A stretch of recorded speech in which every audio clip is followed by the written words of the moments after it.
Isang makulay at matagumpay na gabi ng koronasyon ang ipinagdiwang ng bayan ng Binmalay sa ginanap na Binibining Binmalay 2025 noong gabi ng Sabado sa Binmalay Town Plaza. Ang mga kalahok mula sa 15 barangay ng bayan ay nagpakitang gilas at ipinamalas ang kanilang ganda, talino at husay sa kompetisyon. Matapos ang ilang linggo ng paghahanda at mga pre-pageant events, kinoronahan bilang Binibining Sigay Binmalay, grand winner si Georgina Rose de la Cruz mula sa barangay Nagilayan.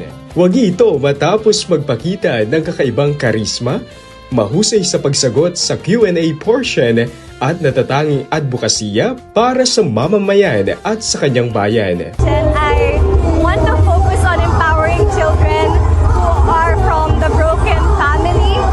Like mine, I aim to empower them to not just be dreamers but doers in this life, and to remind them that they always have the capability to rewrite their story and to create their life to a more meaningful ways.